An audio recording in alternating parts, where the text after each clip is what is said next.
It is the year 2472, and the Earth has suffered a great calamity. Hundreds of years of popular culture have vanished. Without the sacred films and text for guidance, civilization is devoid of anything cool. Then, 3 incubation chambers are unearthed, and from within, men from the time of the great blockbusters emerge. Now, through highly interesting conversations, they share invaluable insight about what once was. The movies, the shows, the comics, toys, and books. This is the Hyperspace. Podcasting in the 25th century. Welcome in, podcast pioneers, to the Hyperspace. Podcasting in the 25th century, the interweb's first and still only podcast. How's everyone doing? My name's Matt. I'm Jared. I'm Mike. The premiere. Is this the premiere? This is the premiere of season 8. Premiering. Yes. Season 8. God, I can't even count that high. How do we get to 8? I don't know. It's really crazy. Season 8. We've been doing this for a long time now, guys. Yeah, I know.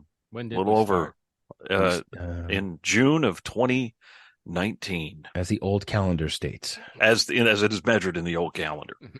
Yes. So, I know we've had some sporadic releases, but the 25th century has really dominated a lot of our time and schedule, and we have to make this sustainable. So, if you're not getting weekly episodes from us, well, let's be honest, you aren't paying for this anyway. It's free. We're working for free. So, you get what you pay for. But hey, we don't want to just give you what you're paying for. Some people might say we should probably send them some money. Hey, yeah, I listened to that episode. You owe me for that hour and a half back. So, we want to talk about it's going to be kind of a potpourri here today.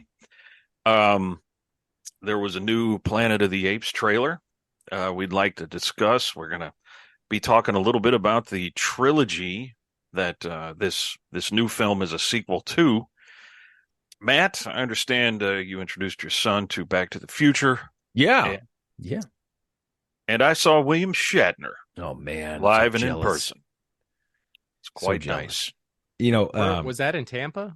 Yes. I really tried to figure out a way to get down there. I just couldn't pull it off. Was that a full house? There were a lot of people there. It wasn't sold out.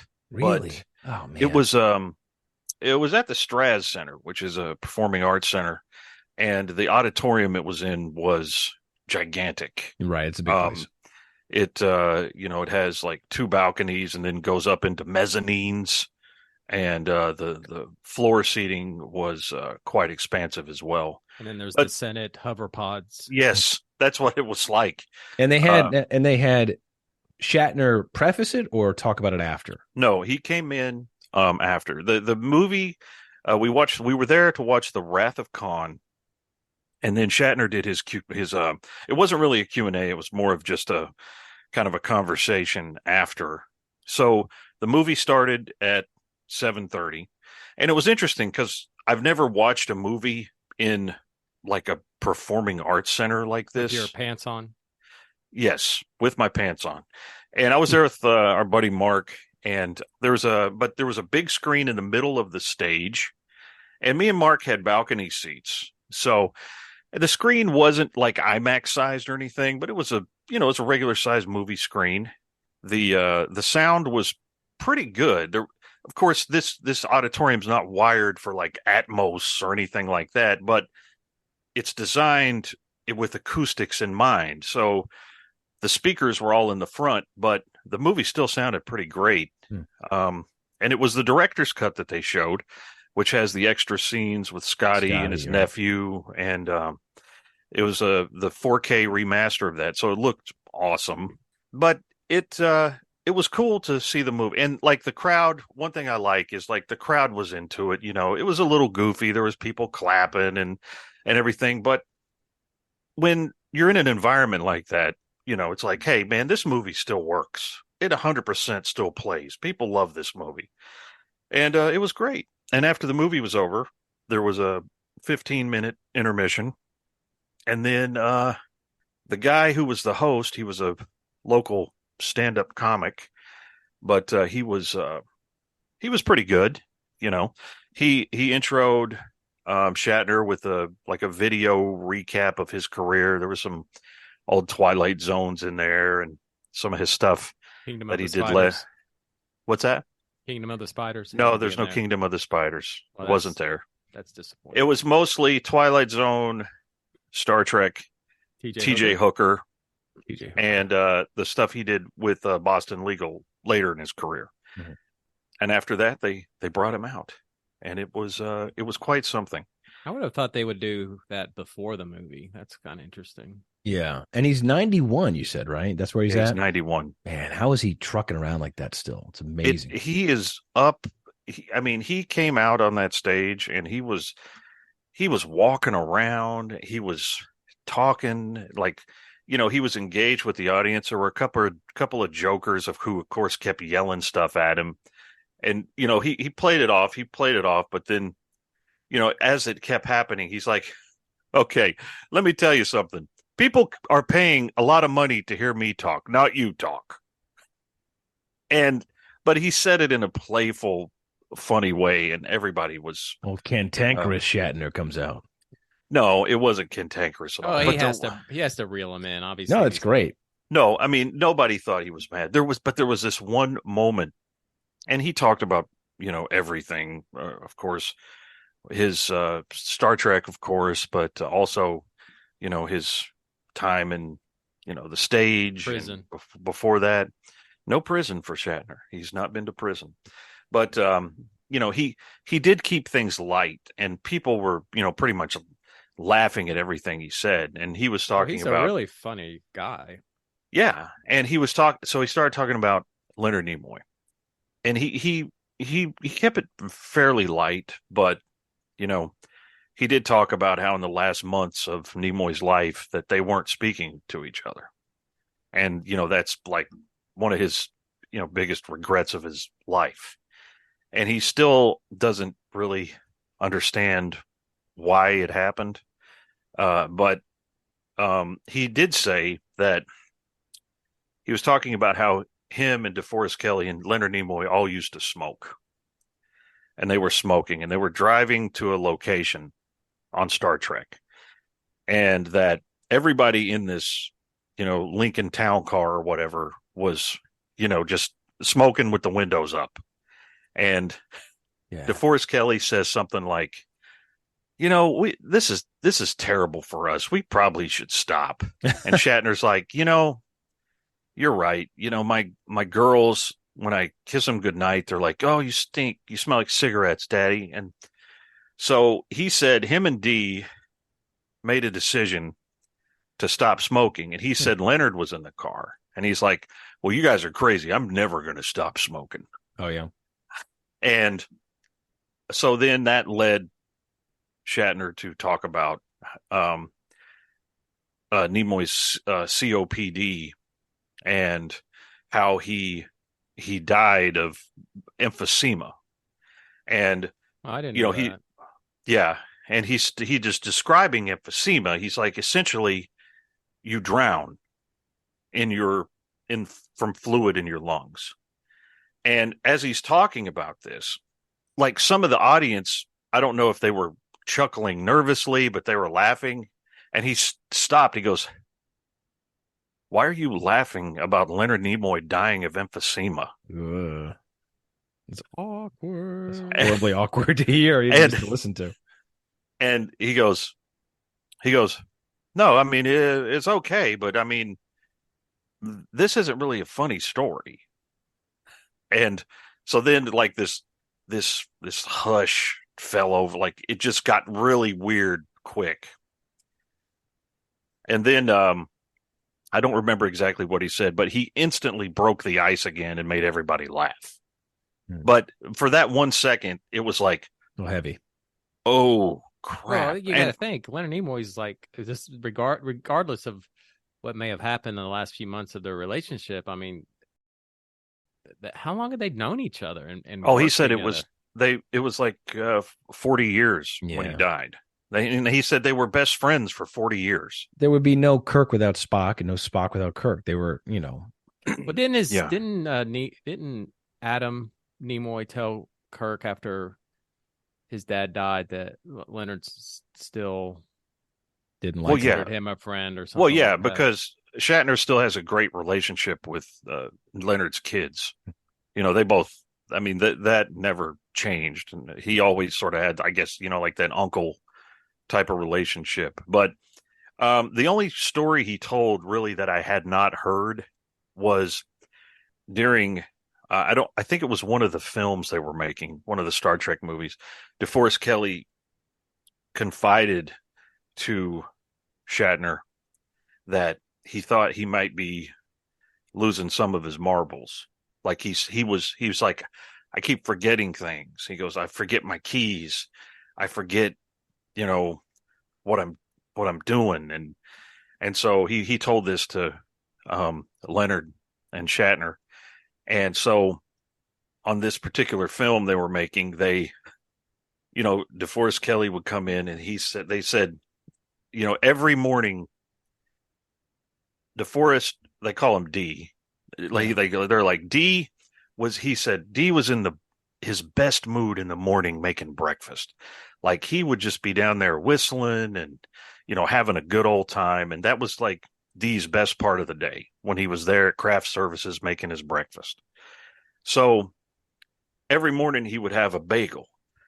So what Shatner did, I can already see where this is going. he would start the bagel toasting and then go get coffee or something. And Shatner would take the bagel out and throw it away or even eat it. And then he'd press back the toaster so it looked like it was still in there. And he's like, D's standing there with his cream cheese, ready to butter up his bagel. And then he's like, and then there would be no bagel. And he said D was like, son of a bitch. Like, and so Leonard and Shatner were like, what's wrong, D? What's the problem? I thought I put a bagel in here. And they're like, oh, well, you want me to go get you another bagel? No, I'll do it. And he did this to him like 3 times. And he said he got more furious. Like, he's like, what is happening? And then, so finally, the last time it happened, Shatner got busted eating the bagel that was being toasted. And he said, DeForest Kelley's like, you son of a bitch. And then they're like, okay. And then the jig was up. But I thought that was a very funny story. And it played quite well to the audience there. But, it was crazy. He was, like I said, he looked like he was a guy in his 60s. I mean, and he's sharp. Yeah, that's the thing that's really amazing about him.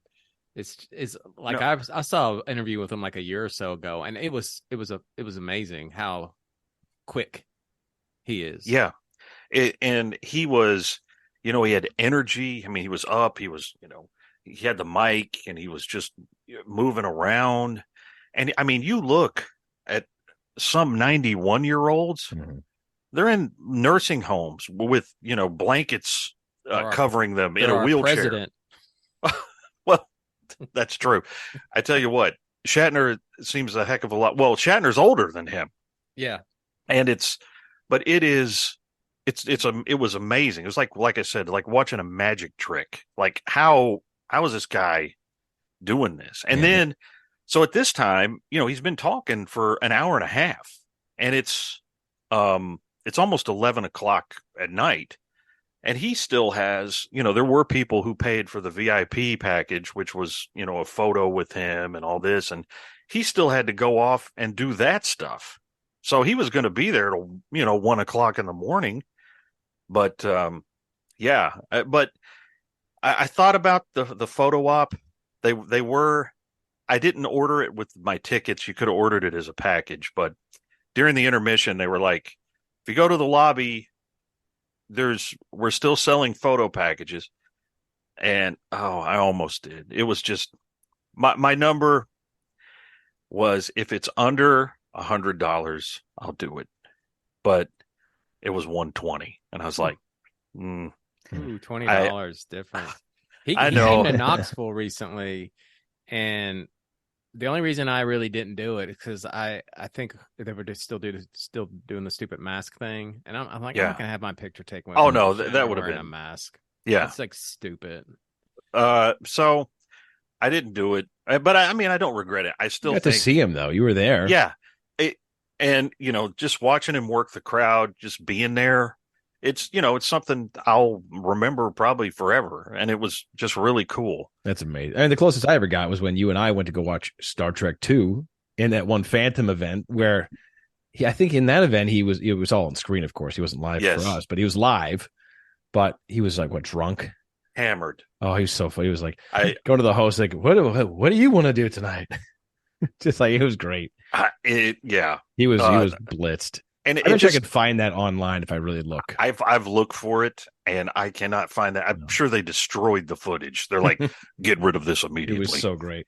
Well, when you sent that picture, I was like, that doesn't look like a screen. Are you actually in the same room with him? Yeah, and I said, yeah, I'm 100 feet away from him. And one of the things I thought as I was leaving is like, man, I'd love to see him again. But then I thought, he's 91, and Well, if he comes anywhere near here like that, I may definitely try to catch that. yeah, and, he talked. You're in the final lap here. It's like you like, catch him or you miss him. He's like one of the few celebrities I think like when he finally passes, I think it'll be like really sad. Well, it's really funny. After seeing him yesterday, it was like, I don't think he has any plans to do so anytime soon, because it's just like, because he's been a part of my life for as long as I can remember. Because I've been watching Star Trek since I was a kid. Yeah, and it's just as amazing at watching Star Trek 2 last night on the screen was Leonard Nimoy, DeForest Kelley, and Kirstie Alley with Shatner. All of them are dead except him. Mm-hmm. And it's just, it's crazy. But it was a fantastic experience. And if he does meander up to your neck of the woods, I spent, the tickets were it was $65. Oh, and that's nothing. That was it's probably the best $65 I've ever spent. So I can't recommend it enough. And I hope you guys get a chance to see him, because it was really awesome. Yeah, it's cool. Very cool. Real quick, I'm just going to say not nearly as cool as yours, but I got to finally see Dawn of the Dead in the theater, so that was pretty cool. I saw that. Did you? The only thing that sucked is that Taylor Swift movie was playing next door, and I could hear it. So Where'd you see? She just has to ruin everything. I guess that's Taylor Swift's plan, to just ruin everything. Do you see it at that local cinema friend of yours? Where were they playing? No, it was at Pinnacle Regal. It was a Regal. It was in a Regal auditorium. Yeah, that's cool. Yeah, there was hardly anyone in there. I was really surprised. Well, a couple showings. But does it hold up on the big screen for you? Oh my gosh, I couldn't believe it. It looks fantastic. And you've never seen it in a theater before? No. Okay. When you see a movie you've watched your whole life at home and you watch it in a theater, it changes. Yeah, it's always.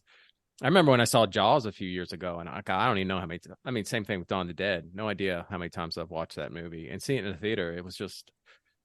It's a different experience. Yeah. And that's the same way I felt about me and Hannah going to see Back to the Future back a couple weeks ago. She thought it was really cool to see it in the theater. And I told her, this sounds weird to say, but that was only the third time I've seen Back to the Future in a theater. Because once with me, right? It was once with you and Mark. Mm-hmm. And then the other time was the time I saw it when it first came out. And so then when I saw it a few weeks ago, that was the third time. And that sort of blew my mind a little bit. But it plays really well on the big screen. Yeah, and the actual the showing I was at was pretty much sold out. And Hannah was dressed like Marty, and everybody's like, "Oh, your costume looks great, looks awesome." She's like, "Costume? What costume?" She's like, my father just dressed me like this before we left the house. I don't Call the police. Yeah, but Well, it's I think we should do an episode on watching stuff with our kids because David is really digging deep into some of this stuff now. In fact, he's about to start reading Psycho. reading. Yeah, he really loved the movie, and he's like, "Can I see you have Psycho? Can I read it?" I was like, "Yeah, sure." Wow. Yeah, that's great. And that sort of dovetails into Matt. What you're gonna tell us a little bit about Christopher's experience. I've been trying to force movies onto my family because I've been, I get a lot of pushback being like, well, no, I don't think they're ready. So finally I'm like, you know what? Let's just show them some movies. So like my wife was in the city a while ago. So I put Goonies on. So I let How them watch. old is he? He's 8. Okay. So he's old enough now because I Sure. think back at 8 and I'm like, I was watching a lot of stuff at 8. Well, after you tell your story, I'm gonna pile on to that. But so I showed them Goonies, and that kind of made them nervous. And I had my 2 girls too, so they watched all these movies as well. But like Sloth early on made them nervous, and I had to kind of being like, "Don't worry, it might pay off at the end." But Goonies was a big hit, so I'm like, "Well, okay, that's fine." So I showed them Ghostbusters, the original. Yeah, and did that scare them? They loved it. Okay. Loved it, and I had to be quick with that, the bed scene where the guy, is. Where I had to kind of walk in front of this the screen with a popcorn thing. Oh, anyone want more popcorn? But, hey, what's happening to Dan Aykroyd's pants? Yeah. But they loved Ghostbusters. My oldest daughter wants to keep watching. She's like, can we put on Ghostbusters? I'm like, not now. And then so I'm like, okay, so that did well. So I'm like, let's think of another safe movie. I'm like, let's do Back to the Future. And so we did Back to the Future the other night. And my son loved it. Loved it. He was totally into it. Didn't get all the jokes, obviously, but he was totally into it and he loved it. And he was laughing where he was supposed to laugh. And I'm thinking to myself, you know what? There's nothing there's no techie stuff in this. It's obviously on the past. And he's totally buying into it. It's watching great for him at this time. This is a kid who watches YouTube every day. He sees all kinds of stuff. And this movie's still making him laugh like crazy, which is great. But I'll tell you this. And my daughters liked it too, but my son really liked it. So at the end, he was nervous because of Doc being shot. Okay. Oh, and he kept mentioning that the whole movie, being like, well, Doc dies. Marty, he doesn't know it, but he's going to die. So that was always, I'm thinking to myself, yes, this is great. He's bought in. He's totally bought into it. And he's nervous. And I want him to be nervous. Okay. Because that's part of the fun.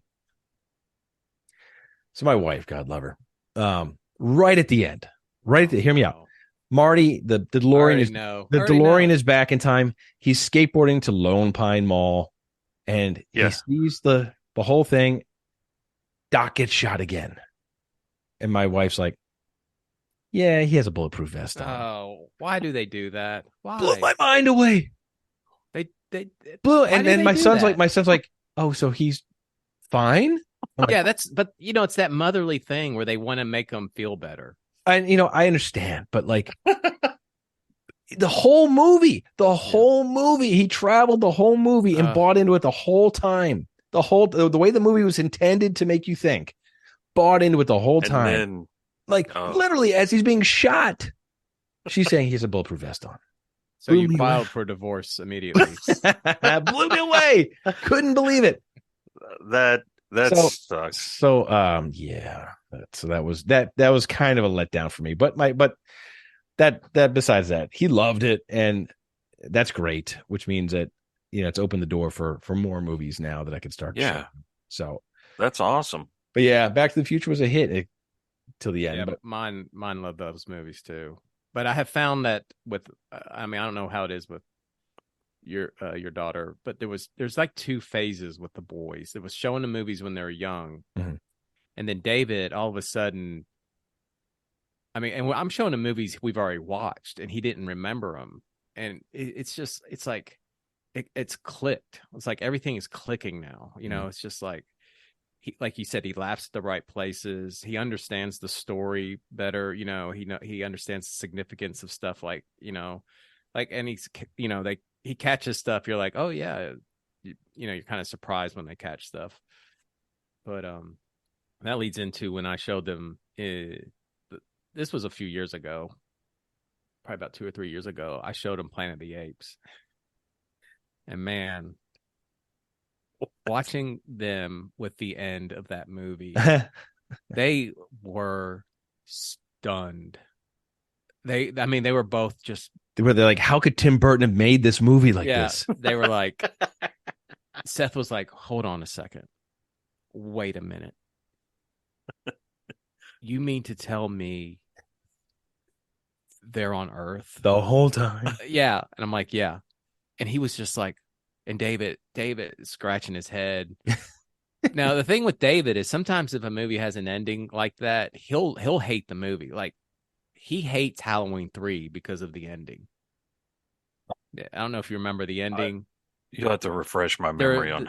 There's this on Halloween night. They're showing this commercial on TV that activates the masks, where all the bugs and the snakes come out of the masks. It's going to kill everybody. So it has this great ending. Back when there was only 3 networks, Tom Atkins is on the phone in a gas station yelling at the networks, "Take it off. You got to take it off." And there's these kids watching this TV next to him, and it goes off the air. So they change the channels. It's still on the other network. It's still on the other network. Goes off. Change the channel. It's on the 3rd network. You got to turn it off. It's still going. It's still going. You got to turn it off. You got to turn it off. Cuts to black. And you hear him going, "Turn it off." And then the credits roll. So the ending, of course, is you don't know. Yeah, so David was super man, pissed. That was it. No, what? No, that sucked. That was terrible. He does not like he doesn't like the open-ended twists or the mystery, So yeah. Wow. So he didn't like the end of Planet of the Apes? No, he loved it. What about The Thing? He loved The Thing, right? Oh, he liked the end of that? Yeah, but he was a little older. And these movies are like right up his alley now. Yeah. John Carpenter, speaking of The Thing, he came out in an interview saying that there's definitive proof if you watch on who's the thing at the end. Well, is it the breath thing? He didn't say. So because he denied the breath thing. And to me, he said there's definitive proof if you pay attention, you can find out who the thing is. Like, all right. Okay, but he didn't come out and just he did not say what it was. I think he'd be, And then he said he hated Rob Zombie. Yeah, he did actually in that same interview say he hated Rob Zombie. Is that a thing? Does he hate Rob Zombie? Yeah, he doesn't hate Rob Zombie. He just hates he did. He does not have kind words for Rob Zombie. There was an interview. He's like, you know what that because line? Of the Halloween thing? Yeah, he said, he goes, you know what that line piece of S-word said about me? Yeah, he's not a Rob Zombie fan. Man, oh man. Because apparently when Rob Zombie made the remake, he contacted Carpenter, and John Carpenter was like, "Hey man, do whatever you want with it. It's your movie, do whatever you want." And then Zombie came out and said that he felt like he didn't get any support from John Carpenter. Oh. I don't know how much more support you can get, right? Yeah, really. Hey, just do what you want. Make it yours. Yours. Man. Well, sounds like we've had a good busy interim here. But something just came out, just 2 days ago? Yeah, a couple of days ago. And as it is measured in the old calendar. So the Planet of the Apes reboot has a new one now coming out. What is it? Kingdom of Planet of the Apes. Apes! Do not want war, but will fight if we must.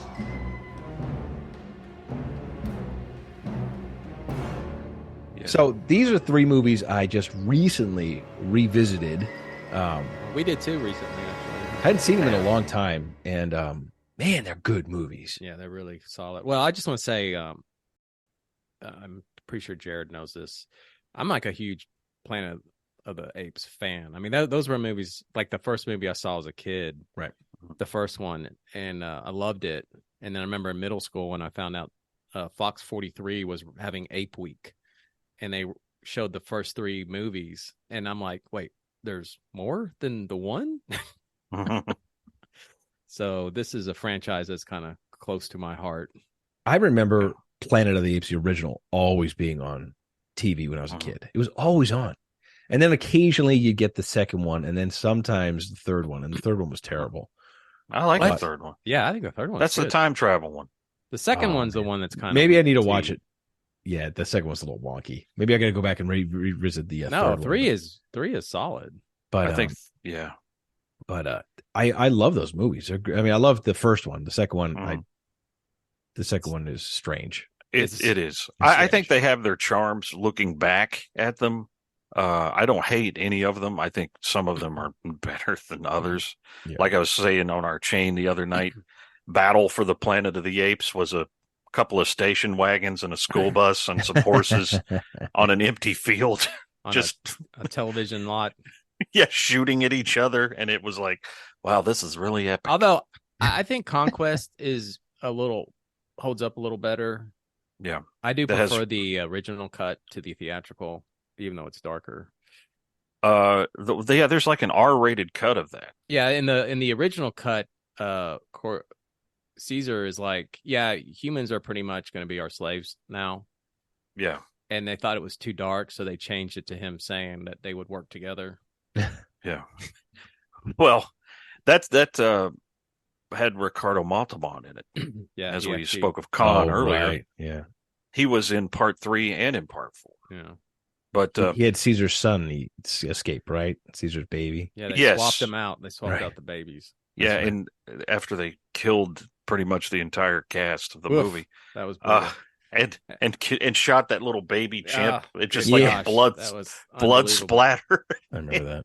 But anyway, yes. So yeah, the remakes, the reboots, is one of those rare instances where, like Rob Zombie, they made their own vision of the original concept, and it is as was the first movie is. The apes already are ruling. This is an origin tale. Mm-hmm. Yes. And unlike Rob Zombie, these movies aren't terrible. Yeah, they're not soulless, horrible things that should be erased from. I too just watched these. My parents were in town for the past few days, and me and my father watched one a night. We started, obviously Sunday night we did Rise, and then Dawn, and then War. I think the movies are actually misnamed because... Oh, are you going to do the Star Wars misname?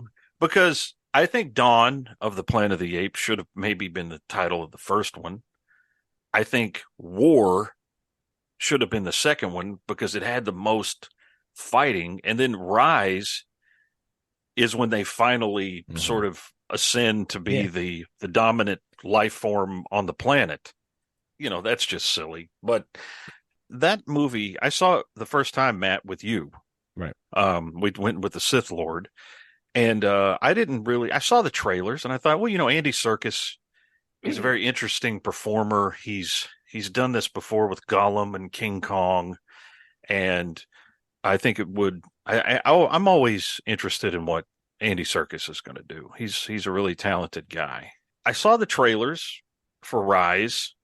And I thought, well, this is kind of interesting, but it, I don't know, it looked kind of small to me because, most of the chimps you see just are normal sized chimps, right. Which I think that's the big change. There's a scale problem. Well, I think once Caesar starts walking upright, that's why he's probably a little over 5 feet tall, I guess, or maybe even taller. But Caesar definitely doesn't look like a chimpanzee. Well, they even remarked that from where he started in the first movie and where he ended in the third, he has evolved. And that's part of what they say I think the virus is doing is forcing that evolution of him. Because his eyes are different. Everything is like, there's a lot of different, like you compare the first Caesar to the end Caesar, it's way different. Different. Yeah, but to Jared's point, when they're leaving the redwood forest or whatever that forest is called, and when he's walking with them and they got him dressed up, I mean he's a pretty good size. Yeah, he's about 5 feet tall. But I mean, I don't know how I mean, I've never seen an adult chimp, stand up straight. So I don't know, because they're always hunched over, kind of walking on their knuckles. Right.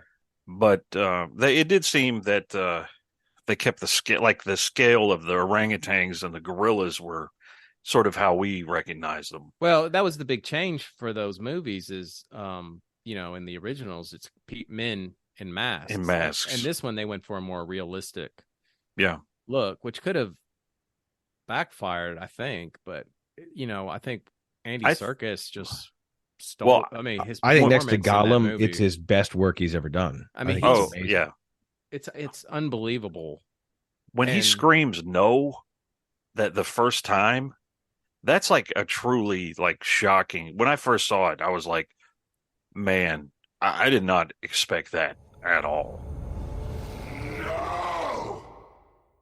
Little Malfoy's, shocking him with the prod and everything. Right. And that was just crazy. And I think it's even more shocking because they look more like animals. What I really like about that movie is I really like the explanation of how they became the way they became. Yeah. And how it ties into what would eventually happen to the humans. I mean, they've really done a good job of tying that all in together. Mm-hmm. Yeah. Yes. And it wasn't complicated. It was a simple premise, and it worked really well. And then also, I think the thing that really makes Rise work, because when I rewatched it recently, I really do think it's good, but it's definitely got some moments in it that are a little like I don't know if they necessarily work, but what really give me an example. Well, I can't think of it. It's been a while. I just remember there was a couple of times where I'm like, I don't know. It seems like they're stretching stuff a little bit there. But the performances that cast in that movie are just so good. It doesn't. They sell everything to you, like Lithgow and Franco, and Brian Cox is in it, and he's great, and Andy Serkis, and well, I think the first movie had the heaviest lift, right? It had to set the stage, it had to put things in motion, and it still had to balance normal with not normal. Whereas by the time you get to the second movie, it's all in, and you can go in the direction you were headed and not have to worry about the past as much. Yeah, and the second one too, like you said with the first one, they're still in like normal world, but when you get to the second one, well, the big change in the second one is how much more realistic they all look. Because in the first one, as good as it look, there are times when it's like not 100% convincing. In the second one and the third one, it looks 100%. Oh, they improved the visuals throughout. But then they had the otherworldliness of the society of, like, you had the humans living in a post-apocalyptic hellscape, and then you had the apes had their own,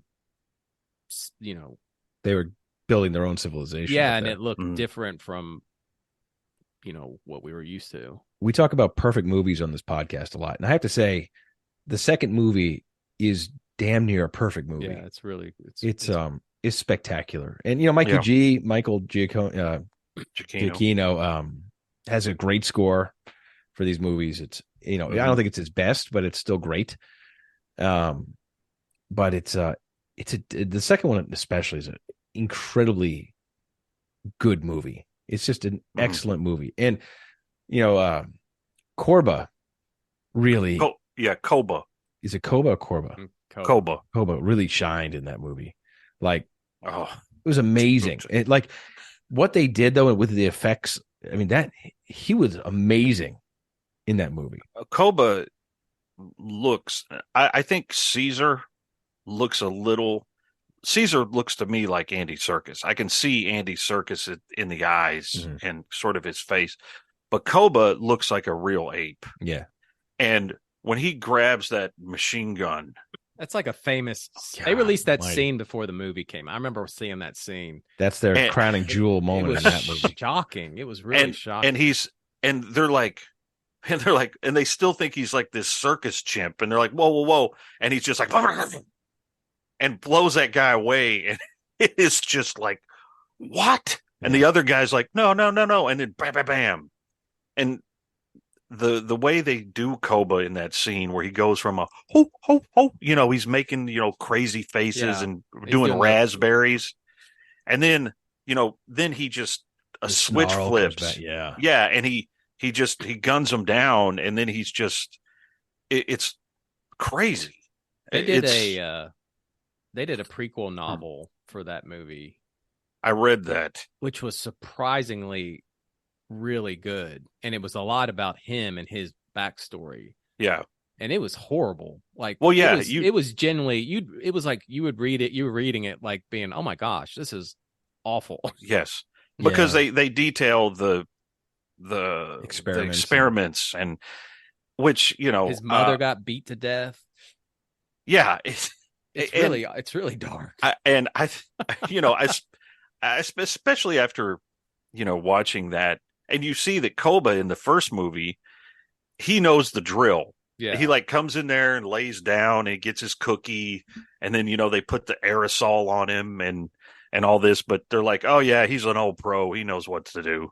I'm certainly not a bleeding heart type of person, but I would never want to watch experiments being done on like apes or something like that. I mean, I think that's terrible. Yeah. But the way that his story is kind of set up in Rise, because Koba's not in Rise very much. He is a little, and he does get a little moment where he pushes David Aiello off the bridge when he's in the helicopter. That's where you kind of see the Koba you're about to see in the second movie come out.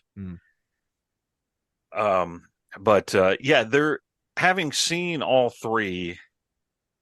It's amazing how much kind of track they laid in that first movie to come back and revisit in the second one, especially. And real quick, I want to, before we get to, I do want to say about Giacchino.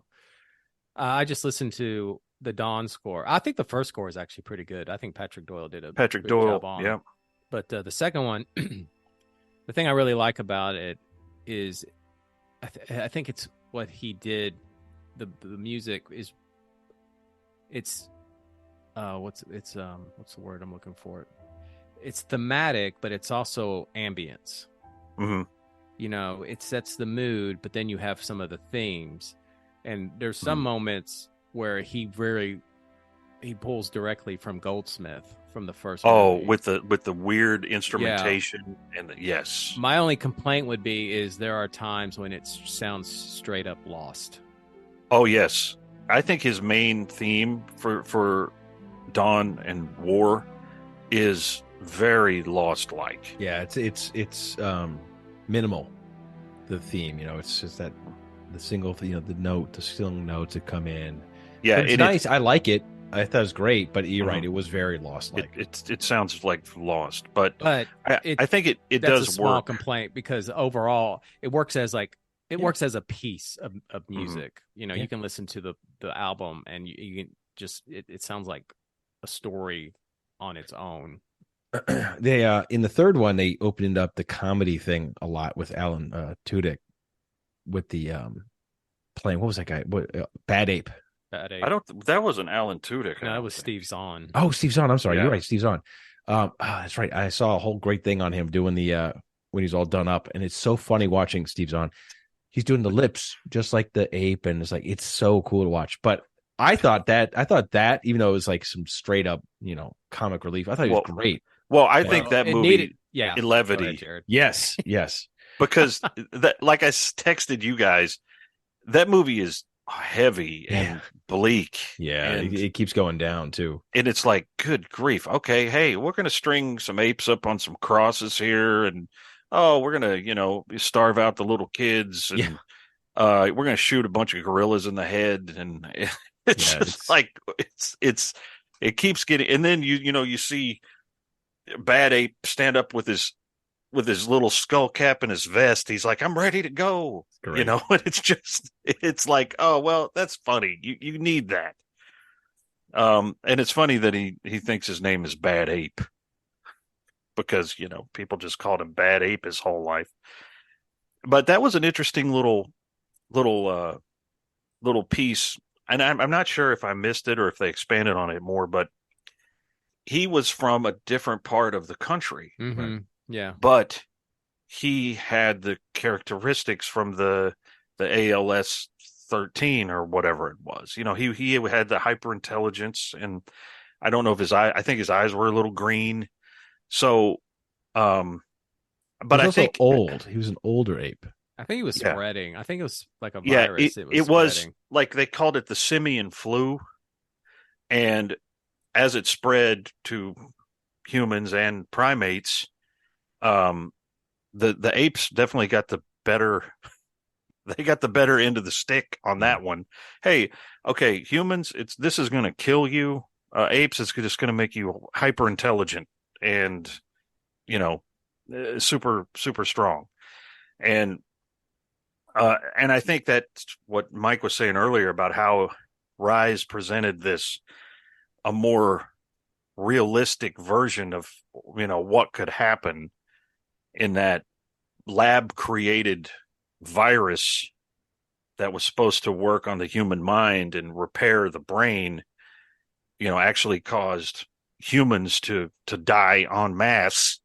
And then it evolved and turned them into them into mutes. Yes. And I think we get a little glimpse of that in the new trailer, where it is some straight up original Planet of the Apes. Now, so we're done with the Caesar trilogy now, and we move to the future. So I've only watched it, I think, twice, but do you think the astronauts are back? I don't think so. Because they're showing some wide shots. That trailer looks like it's purposely hiding stuff. Maybe. Oh, I think they're holding some things back. Because we know the astronauts are out there. Yes. They've That's set one thing that I up. really loved about Rise is how and I like too that they haven't immediately gone to that well. They're holding it for when they. They plan it in the first movie, and they're like, "Hey, these guys are lost. Where are they?" There's a lot of Easter eggs. I mean, I saw only a few, like the symbol that's on the nuclear missile, the Alpha and Omega. The Alpha that was in War, right? That's what I'm saying. Yeah, they put they tied a lot of them together. So, but to the original series, the Alpha and Omega bomb. And you know what? I think maybe you're right. Maybe the astronauts are in this, right? They need another lead that's a person that's not, Well, they can't really do another ape on ape story. That's what I mean. They gotta mix it up. It seems to me from the trailer that maybe different tribes are meeting other tribes for the first time. I mean, you've got the guys who are holed up in that giant wreck ship. It looks like there's a whole civilization there. And I'm just curious about, I guess we're talking many, many years after the end of the third movie. Because obviously they've just, at the end of War, they've all moved to the desert or inland, and are starting this their new civilization there. Do you think that the ape we see in the trailer who has the hawk land on his arm, is that Caesar's son, or are we far, far down the line? I would say we're probably farther away from I think that. further away too. Now, yeah. One thing I do want to just touch on real quick is, this is, even though I don't think it has the branding, it is a Disney movie. And when this trailer was dropping, I have to be honest with you, I was not expecting much from this thing.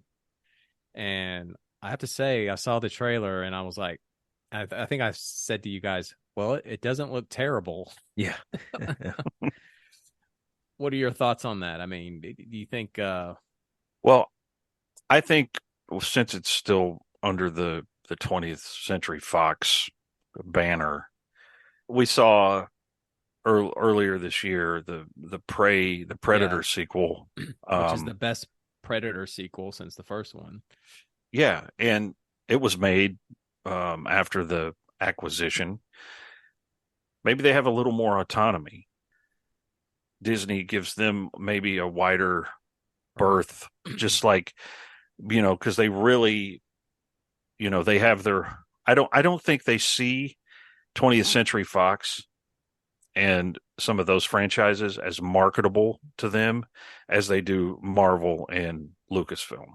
Well, my concern was they're going to be dipping into the well and try to bring some more money out of what they bought, because I feel like that's kind of what they do. But I have to say, after seeing that trailer, I feel like the trailer, it feels like one of those movies. Yeah, it does. And I think it's coming out in the summer. Memorial Day, is that what it is? Yeah. Which it seems really quick to me. Yeah. And I'm looking forward to it, especially after just revisiting these three. That is pretty quick, actually. Here's a concern, right? Disney has been notorious for pushing high effect movies out too fast, and as a result, the visual effects have suffered. And what we saw was great, but obviously what we saw was like early render. They rendered this to look great, but the rest of the movie is obviously up in the air. I just hope they don't rush it, because if what I saw looked really good and looked like the DNA of the movies I've been enjoying so far, and I hate to see them really rush a movie like this and cut some corners on it, because this movie is all effects. Let's be honest. Well, I mean, it has to be by design, I would say. But I mean, I think I'm cautiously optimistic, because I thought that this particular iteration of Planet of the Apes was done after war. Mm-hmm. And I always thought that there probably was more stories to tell in that world. And obviously what we saw in the trailer, this is the same universe. This is the same world as what we had in the first three movies. I'm a little sad that Andy Serkis doesn't appear to be involved. Yeah, but he's really moved on, so it's not too surprising. Plus his story is, he did all the heavy lifting on those three movies.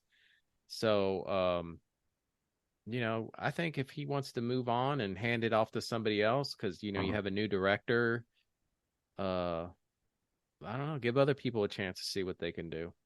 That's true. But the guy who did the score is the guy who did the score for the Netflix Daredevil show, which has got some really great themes. Okay, so on that show. So the guy who's doing the score for the new one? Yeah. Okay. Well, we'll see. I mean, I think, plus this looks like a younger Chimp, so I think you need a younger actor for that.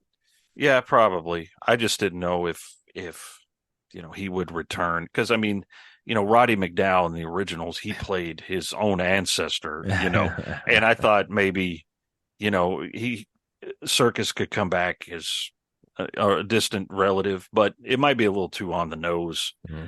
What's funny is that how McDowell isn't in the second one. No, he wasn't, and they just slapped another mask on somebody and called him Cornelius.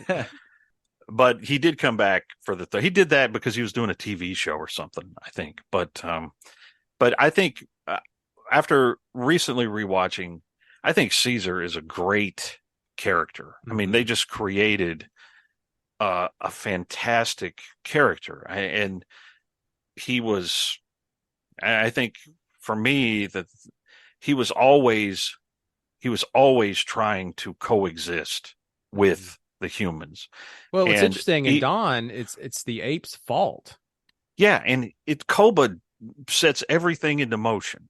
I think Gary Oldman's really great in the second one too. He's very good. Yes, I mean, and it's not even a big part. It's just like, but he's so real. Like he's just believable in what he's doing. And is he wrong? Well, from his perspective, probably not. And he had a whole onslaught of apes attack, and to cut off their hope for a lifeline with the dam, and now they're taking over the home. I think he's completely in the right. And his reaction to that's a hell of a lot more than 80. When they all just show up at the doorstep and their horses and everything. But I always liked Caesar's. He just always wanted like peace, and he was, and he always had a good relationship with, at least in the first two movies, with humans, and he showed compassion to Nova in the third movie. So I thought Caesar was a great character. And I think one of my favorite scenes in the whole trilogy is in the second movie, where he watches that video of him and James Franco in the first movie. And, there's just, it's just crazy. It's all visual effects, but you see it all in his face, just like a range of emotions. One of my favorite moments is in Rise, when John Lithgow, he picks up the wrong utensil. He uses the wrong end of his fork. And Caesar very quietly and passionately corrects him. Yeah, he flips it over. Yeah, but he doesn't say anything. He doesn't it's almost, you can see there's pity, but at the same time, he's very caring. He's very loving. Yeah. And that's what, in that first movie, that's what got him put away, is that he was defending John Lithgow, right, who was out trying to drive sports cars around. Well, good people taught him good morals, which he always took with him. So, and he never lost it, even though he almost did. But Caesar was a great character. He was an amazing character that was written out of very little source material, and they really built this character up to be spectacular. And they put a pretty cool trilogy story around them. So I'm curious to see where they go with it. I'm curious to see if they have plans beyond this next movie.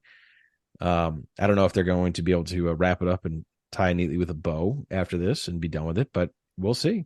But so far, after the teaser at least, I'm very interested in Kingdom of Planet of the Apes. Yes, absolutely.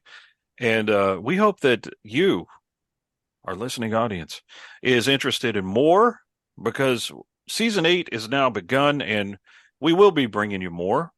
Keep checking your podcatcher of choice for brand new episodes of the Hyperspace. We promise we've got some more episodes featuring the three of us, of course, the Trinity, the triumvirate of excellence. And we're looking forward to more spin-off shows with the good and the bad and the ugly, and some more Star Wars content. So please stick with us, and we will see you next time. It says microphone Realtek. Isn't that it? Is Realtek, is that what you usually use? Realtek sounds like it could be your sound card. Wait a minute. You're definitely not coming through your mic. It's not plugged in. Oh. Well, I knew this would happen. That's why I wasn't in a big rush to get started. Well, because it always. What? It seems like you would do the opposite. Wait, if you're not in a hurry to get started. Mike, say something. Testing. You're very quiet. Now you're very low, but you're definitely coming through the mic. You're gonna have to let me do this a little bit at a time. Hold on. You know you can't live without this content. So subscribe to the Hyperspace, podcasting in the 25th century. Follow us on social media, leave us a review, and join us next time as we take you into the 25th century.